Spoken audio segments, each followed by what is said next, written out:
오늘 본문을 보면 28명의 사람이 등장을 합니다. 사도 바울은 아직 한 번도 로마 교회에 방문한 적이 없습니다. 그런데 이상하게 로마 교회의 중요한 인물들을 바울이 이름까지 또 그들이 어떤 사람인지까지 기억하고 세세하게 말하면서 그들에게 문안하고 있습니다. 오늘 말씀을 통해서 우리는 여러 이름들이 등장하고 소개가 되고 있구나 이렇게 지나칠 수도 있지만 매우 중요한 점들을 여러 가지 발견하게 됩니다. 저는 여러분들이 오늘 말씀을 통해서 하나님의 은혜를 체험할 수 있기를 바랍니다. 바울은 주로 이방인들에게 복음을 전했습니다. 예수 그리스도를 모르던 사람이 예수 그리스도를 믿고 하나님의 자녀가 되었고 그들이 바울을 도와서 하나님 나라를 위해서 일하게 된 것입니다. 여러분, 우리가 예수님을 믿고 은혜를 받으면 어떤 사람이 됩니까? 목표와 꿈, 목적이 생기게 됩니다.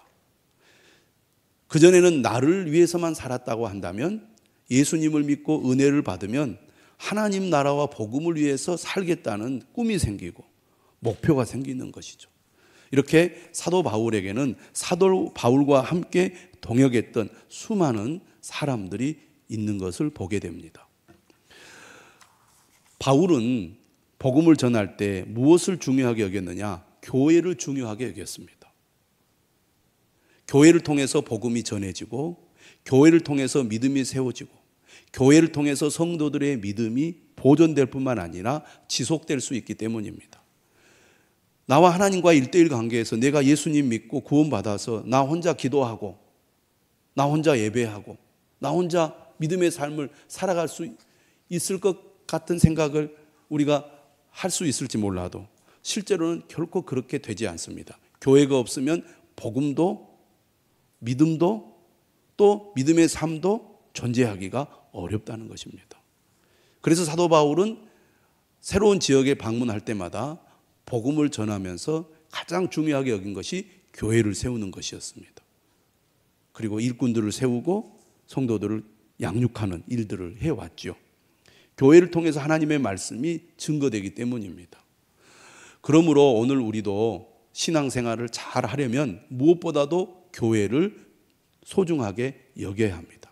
교회를 통해서 주시는 하나님의 은혜를 우리가 공급받아야 한다는 것입니다. 그러려면 우리가 어떻게 해야 됩니까? 그러려면 교회 공동체 안에서 서로와의 관계가 매우 중요하다는 것을 우리가 알아야 합니다. 교회 생활은 성도들과의 연합을 의미합니다. 나 혼자 믿는 것이 아니라 함께 믿고 함께 예배하고 함께 교제하고 함께 봉사하면서 우리의 믿음이 세워지는 것이죠. 오늘 본문을 보면 사도 바울이 어떤 얘기를 계속 반복해서 하냐면 문안하라는 말을 합니다. 서로 환영하고 환대하고 교제하고 인사를 나누라는 거죠. 오늘 본문을 보시면 여러분들이 조금 알 수 있을지 모르겠는데요. 당시 교회는 어떤 형태의 교회였느냐? 우리처럼 이렇게 예배당을 지어서 함께 모여서 예배를 드리는 그런 공동체가 아니었습니다. 집에 있는 교회에서 소수의 그리스도인들이 모여서 예배를 드렸습니다. 그러니까 로마에 있는 교회, 그러면 우리처럼 이렇게 예배당이 있는 곳에서 로마에 있는 모든 성도들이 모이는 그런 공동체가 아니라 여러 공동체가 로마 안에 존재하고 있었다는 것입니다. 집에 교회가 있었던 것이죠. 다시 말하면 신실한 그리스도인이 자기 집을 교회로 제공하면 그 집에서 성도들이 함께 모여서 예배를 드렸던 것이죠. 이런 집에 있는 교회가 여러 군데가 있었던 거예요. 그러니까 신앙생활은 주로 집에 있는 교회 성도들 중심으로 이루어졌겠죠. 그런데 로마에 있는 모든 성도들이 서로 흩어져서 따로따로 예배를 드리고 신앙생활을 하지만 서로 알고 교제하고 인사하고 교류하라, 그런 얘기를 오늘 사도 바울이 하는 겁니다. 이처럼 함께 연합하여 공동체를 이루는 것이 매우 중요하다는 거죠. 사도 바울은 로마서 12장에서 분명하게 얘기했습니다. 할 수 있거든 모든 사람과 더불어 화목하라. 우리가 교회 생활을 잘하려면 다른 사람들과 화목한 관계를 맺고 긍정적인 영향을 받아서 서로 돕는 가운데 신앙이 자라는 것이 매우 중요합니다. 믿음의 사람들이 곁에 있어서 긍정적인 도움을 주면 그 사람의 신앙은 쑥쑥 자라게 되어 있습니다. 근데 부정적인 영향을 받으면 신앙이 주저앉게 되거나 심지어는 교회에서 이탈하게 되죠. 그러니까 내가 다른 사람들에게 좋은 영향을 끼치는 사람이 되도록 노력을 해야 됩니다. 나의 격려의 한마디, 나의 기도가 옆에 있는 사람들을 다시 일어나게 하고 용기를 갖게 해주기 때문입니다. 그러므로 우리가 교회 생활을 잘하려면 관계가 참 중요합니다. 관계를 잘 맺어야 돼요. 관계가 맺지 않으면 우리의 신앙은 결코 건강하게 세워질 수 없습니다. 그래서 교회에서는 가장 기본적으로 두 가지를 얘기할 수 있는데, 첫째는 목회자와의 관계고 둘째는 성도와의 관계입니다. 이 관계가 다 중요해요. 목회자와 관계도 중요하고 성도와의 관계도 중요합니다. 목회자와의 관계가 좋지 않으면 교회 생활을 제대로 할 수가 없고요. 성도와의 관계가 좋지 않아도 교회 생활을 제대로 할 수가 없습니다. 두 관계를 잘 하려고 노력을 해야 됩니다. 특별히 오늘 본문은 목회자의 관계를 제가 언급하고 싶은데요. 왜 목회자의 관계가 중요하냐? 우리가 예배를 드릴 때 누가 예배를 인도하고 설교를 합니까? 목회자가 설교를 합니다. 그런데 목회자를 통해서 하나님의 말씀과 은혜를 공급받는데 목회자와의 관계가 좋지 않으면 어떻게 되겠습니까? 은혜를 받지 못합니다. 말씀이 귀에 들어오지 않게 되어 있어요. 그래서 반드시 목회자와 좋은 관계를 맺어야 합니다. 그렇게 하려고 노력을 해야 돼요. 왜? 그게 성도들 각자에게 매우 중요한 문제이기 때문입니다.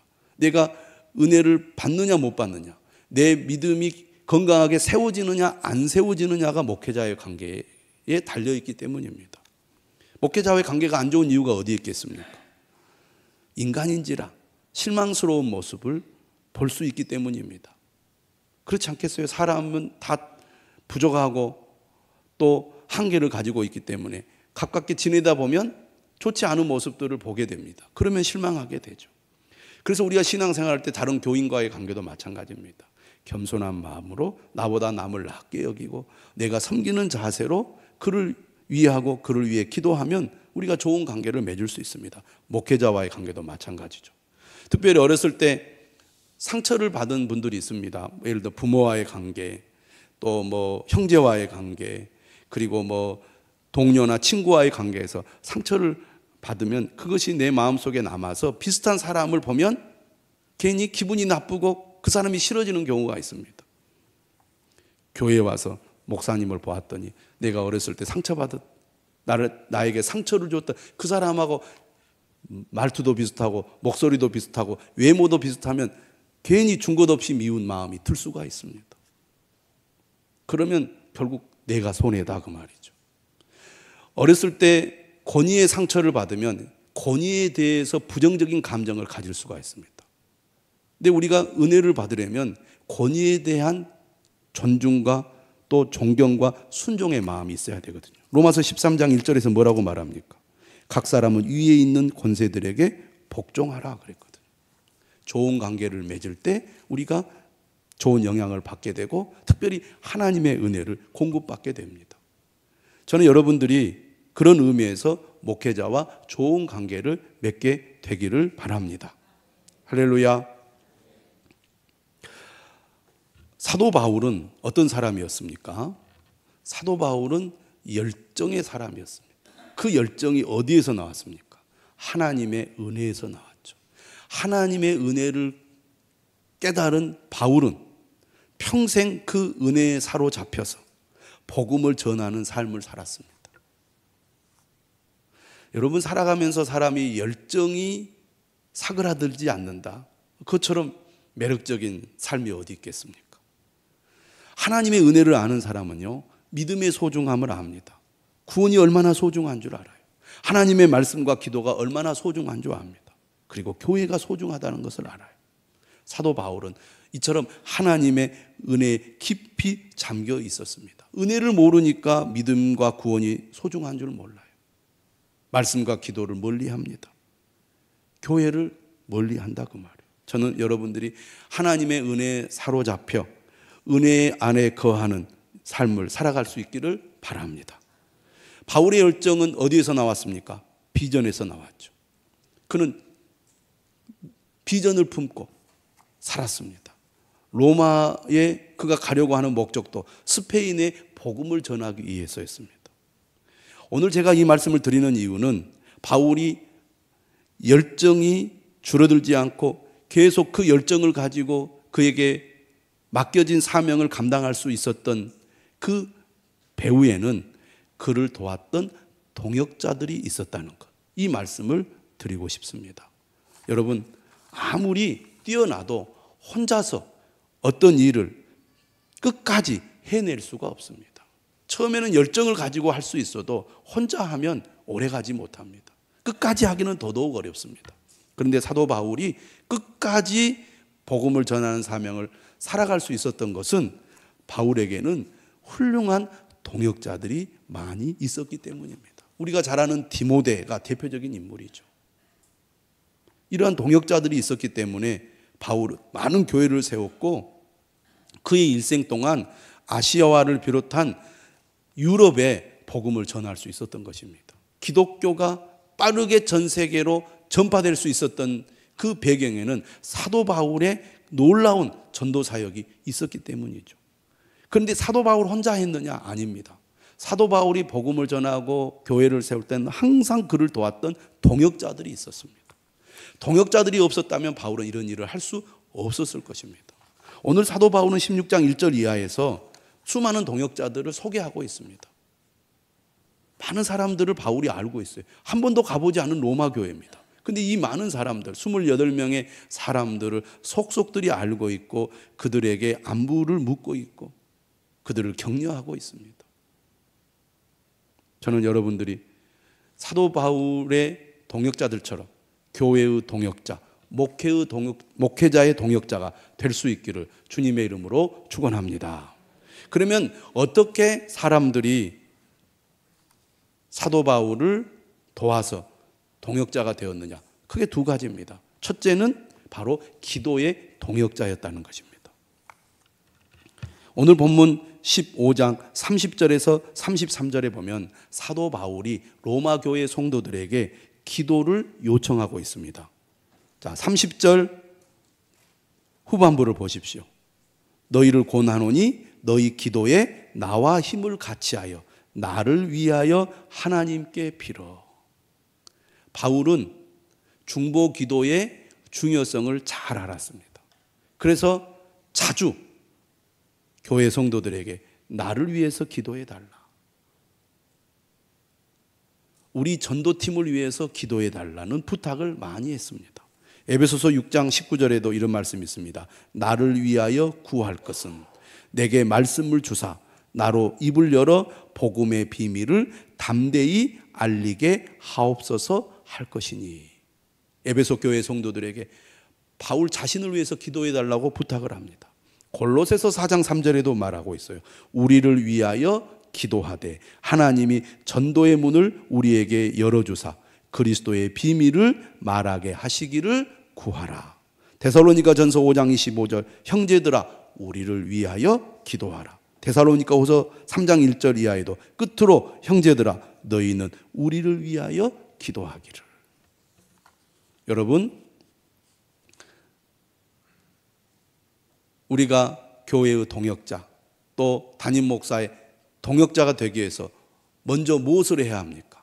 기도의 동역자가 되어야 합니다. 따라서 합시다. 기도의 동역자가 되자. 예. 하나님 나라에 동참하는 방법입니다. 우리가 교회 사역에 동참하는 첫 번째 방법이 바로 기도의 동역자가 되는 것입니다. 그래서 여러분들이 기도할 때 항상 교회를 위해서 기도하고 담임 목사를 위해서 기도해야 합니다. 교회는 담임 목사를 중심으로 성도들이 하나가 되어서 하나님 나라의 일을 하는 것입니다. 어떤 사람들은 이런 생각을 해요. 내가 왜 기도를 해야 돼요? 이렇게 생각하는 분들이 있습니다. 제가 아까도 말씀드렸듯이 교회는 공동체고 이 공동체가 연합해서 하나님 나라의 일을 감당해야 됩니다. 복음 전도를 하고 성도들을 믿음으로 세우고 가르치고 양육하고 교회 일을 봉사를 하게 하는 일을 목회자가 하게 되어 있습니다. 이 일에 동참하는 매우 중요한 방법이 기도하는 일입니다. 그래서 여러분들이 기도할 때는 꼭 반드시 목회자를 위해서 기도해야 합니다. 그것이 하나님을 위해서 하는 일이고 교회를 위해서 하는 일이고 여러분 자신을 위해서 하는 일입니다. 제가 아까 말씀드렸죠. 목회자와의 관계가 좋아야 신앙생활을 제대로 할 수 있다고.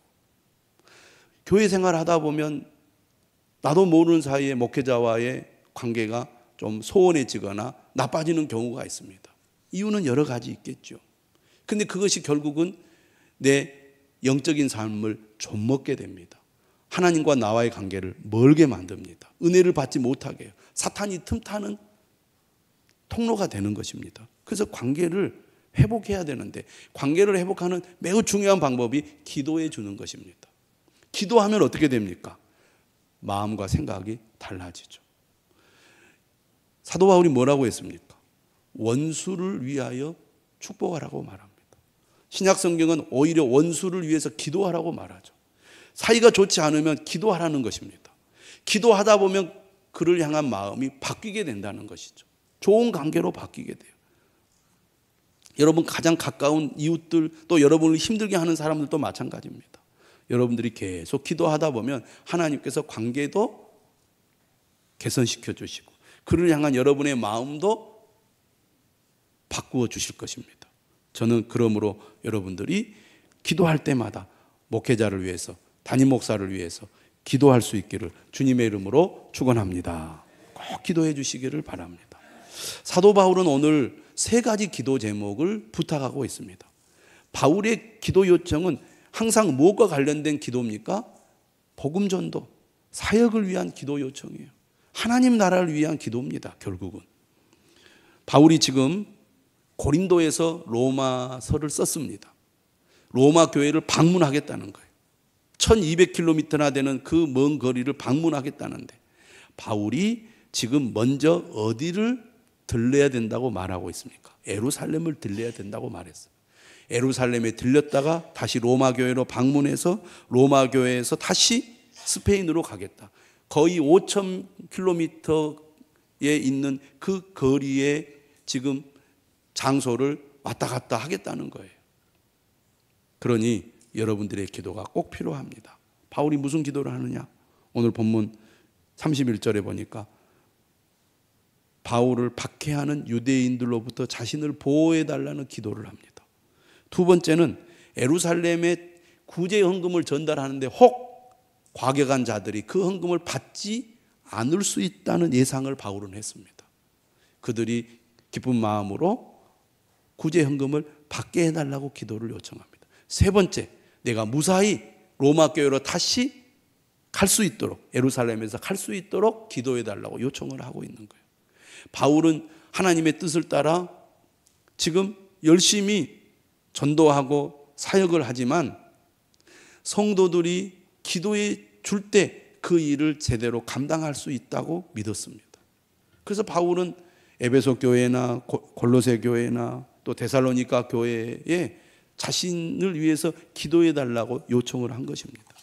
여러분 우리가 교회를 세우고 복음을 전하고 말씀을 가르치고 성도들을 믿음으로 세우는 일은 저절로 이루어지지 않습니다. 여러분들이 기도할 때 그 일이 이루어진다는 것을 꼭 기억하시기를 바랍니다. 여러분들이 기도함으로 이 사역에 동참하는 것입니다.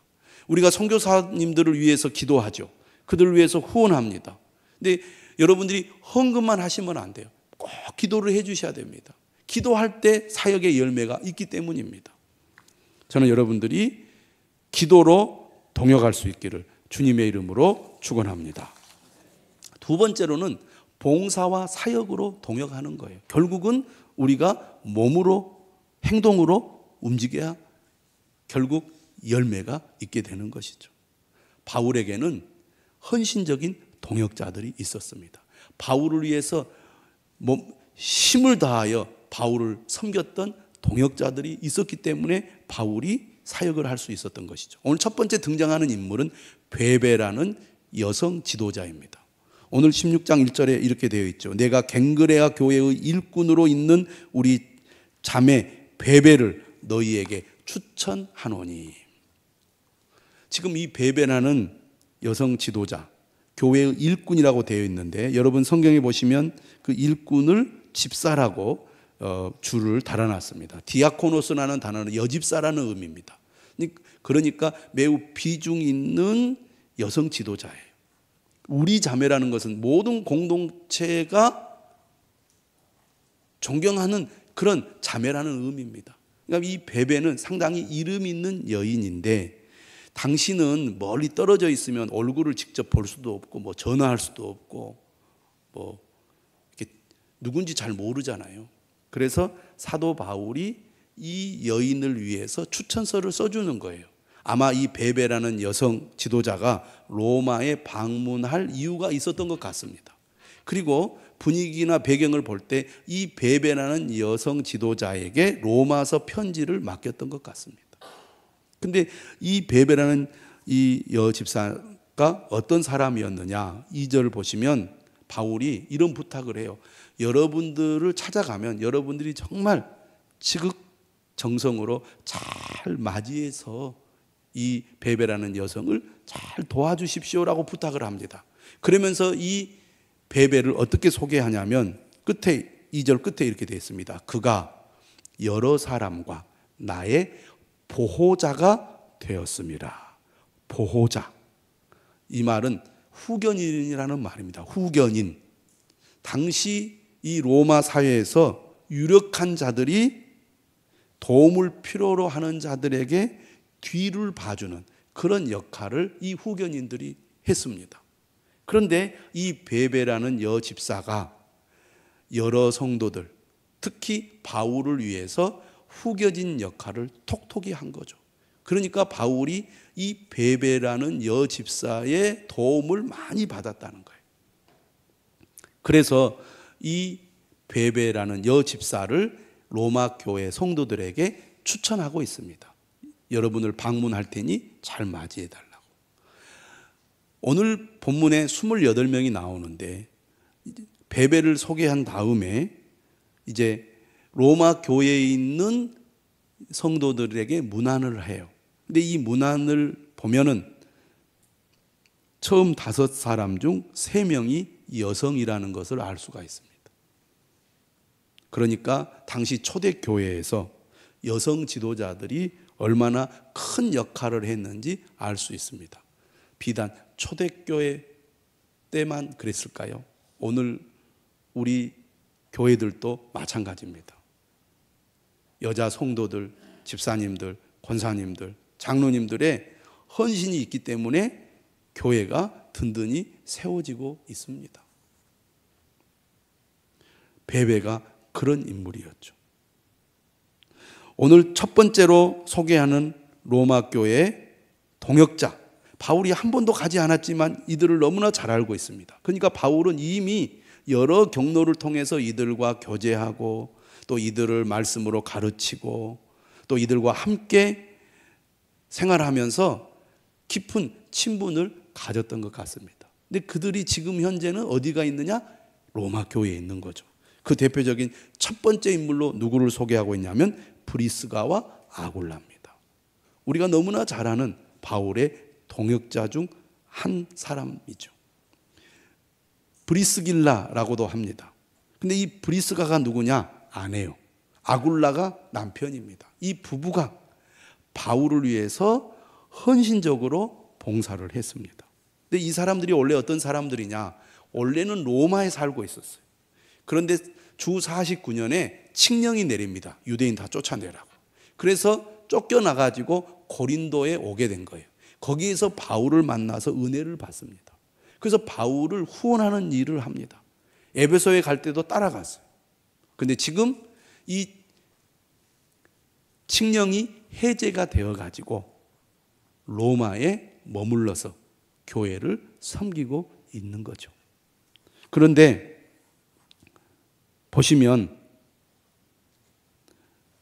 이 브리스가와 아굴라가 어떤 사람이었느냐. 4절을 한번 읽어보겠습니다. 4절 같이 한번 읽어보겠습니다. 시작. 그들은 내 목숨을 위하여 목까지도 내놓았나니 나뿐 아니라 이방인의 모든 교회도 그들에게 감사하느니라. 브리스가와 아굴라의 삶이 이방인 모든 교회에 알려져서 귀감이 되고 있다는 겁니다.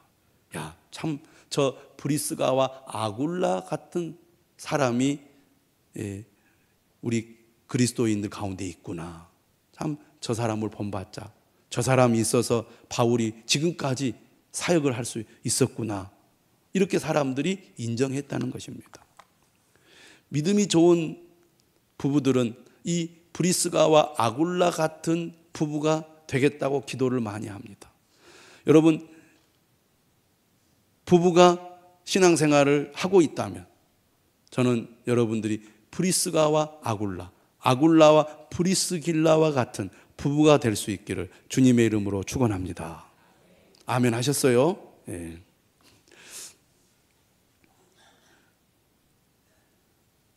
바울의 목숨을 위하여 목까지도 내놓았다는 걸 잘 생각을 해 보십시오. 하나님을 위하여 목숨을 바쳤다. 그리스도를 위하여 목숨을 바쳤다. 이렇게 하지 않았습니다. 바울을 위하여 목숨을 바치려고 했다는 거잖아요. 이상하죠? 하나님만을 섬기고 그리스도만을 섬겨야 되는데 왜 바울을 위하여 자기의 목까지도 내놓았다 그럴까요? 사도 바울은 오직 복음을 위하여, 교회를 위하여, 영혼을 구원하기 위하여 자신의 생명을 하나님께 바쳤습니다. 바울의 사역에 동참하는 것이 그리스도를 위하는 것이고 하나님을 위하는 것이라고 삶 속에서 또 삶의 현장에서 브리스가와 아굴라가 경험했기 때문이죠. 동역자로서의 역할을 잘 하는 것이 바로 주님을 위하여 사는 것이라고 믿었다는 얘기입니다.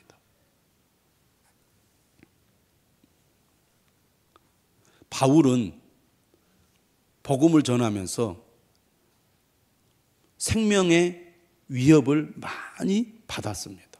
죽음의 위기를 많이 넘겼어요. 그러니까 바울과 함께 동역한다는 것은 어떤 면에서는 목숨을 걸고 해야 되는 일이에요. 그런데 브리스가와 아굴라는 그럴 정도로 헌신적으로 바울을 도왔다는 것입니다. 바울이 그냥 된 게 아닙니다. 바울이 그냥 복음을 전하고 교회를 세우고 이 많은 사역을 한 것이 아닙니다. 브리스가와 아굴라와 같은 헌신적인 동역자가 있었기 때문에 가능합니다. 할렐루야. 저는 여러분들도 그러한 동역자가 될 수 있기를 바랍니다. 아멘 하신 거예요? 네. 자, 그가 지금 로마 교회에서 뭘 하고 있느냐? 5절을 보십시오. 또 저의 집에 있는 교회에도 문안하라. 이렇게 되어 있습니다. 그러니까 이 사람이 얼마나 헌신적입니까? 교회를 세우기 위해서 자기 집을 교회로 제공합니다.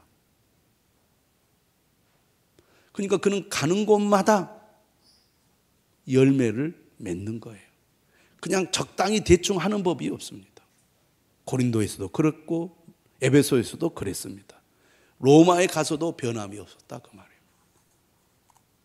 이런 헌신적인 동역자가 있었기 때문에 교회가 세워져 가는 것이죠. 바울은 지금 기대를 하고 있습니다. 내가 로마에 가면 로마 교회의 도움을 받아 스페인에 복음을 전할 수 있을 것이다. 그들이 나의 든든한 후원자가 될 것이다 라는 기대를 하고 있습니다. 이런 동역자들이 있으니까 바울이 이렇게 자신 있게 이야기할 수 있었겠죠. 우리가 어떤 어려움 속에서도 자부심을 가지고 자신감을 가지고 어떤 일을 하려면 이처럼 든든한 동역자들이 반드시 필요합니다. 저는 여러분이 저의 동역자가 되어주시기를 바랍니다. 저도 여러분의 동역자가 되겠습니다. 여러분 서로가 좋은 동역자가 되시기를 바랍니다. 그러면 우리가 힘이 날 거예요. 어떤 어려움이 있어도 함께 기도하고 함께 사랑하고 함께 도움으로 우리가 믿음의 삶을 지속해 갈 수 있지 않겠습니까? 그런 여러분들이 되시기를 주님의 이름으로 축원합니다. 자세하게 우리가 말씀을 할 수는 없지만은요, 여기에 보면은 이방인들, 유대인들, 자유인들, 종들이 나옵니다. 이름을 보면은 이름에 그 힌트들이 다 있습니다. 남자인지 여자인지 유대인인지 헬라인인지 그리고 종인지 자유인인지 이름에 그 뜻이 드러나 있는데요. 이런 다양한 사람들이 모여 있습니다. 그 중에는 아리스토블로라는 사람이 나오는데, 학자들은 이 아리스토블로가 헤롯 대왕의 손자요 아그리빠 1세의 형제였을 것이라고 봅니다. 그도 가정교회의 리더로서의 역할을 해요. 그 중에 어떤 사람이 등장합니까? 13절에 보면 루포라는 이름이 등장합니다. 루포가 누구냐? 마가복음 15장 21절에 보면 구레네 사람 시몬을 여러분들이 기억하실 겁니다. 예수님의 십자가를 대신 지고 갔던 사람이요. 이 구레네 시몬의 아들이 누구냐면 알렉산더와 루포가 나오는데, 마가복음이 어디에서 기록됐다고 보냐면 로마에서 기록됐다고 봅니다. 그래서 로마에 있는 그리스도인들은 루포를 잘 알았어요. 그래서 마가가 구레네 시몬을 언급하면서 마가만이 루포라는 이름을 사용하고 있습니다. 사도 바울도 그래서 일부러 루포라는 이름을 여기서 거명을 해요. 바로 이 루포가 구레네 사람 시몬, 예수님의 십자가를 대신 지고 갔던 바로 그 사람의 아들이다, 이렇게 보고 있는 것입니다. 그리고 바울이 그 루포의 어머니가 내 어머니라고 말하잖아요. 그만큼 바울이 그 루포의 어머니로부터 사랑을 많이 받았다는 얘기죠. 이처럼 다양한 신분, 인종, 이런 사람들이 모여있는 공동체가 서로 사랑으로 하나 되고 교제하며 동역함으로 든든한 공동체를 세워가고 있는 것입니다. 저는 우리 교회도 그런 교회가 될 수 있기를 가집니다. 열정을 가지고 복음을 전하며 사람 살리는 일을 힘썼던 바울, 그를 도왔던 동역자로 인하여 꽃이 활짝 피고 열매를 맺었던 것처럼 여러분들도 교회와 목회자의 든든한 동역자가 되어서 하나님 나라를 위해서 살아갈 수 있기를 주님의 이름으로 축원합니다.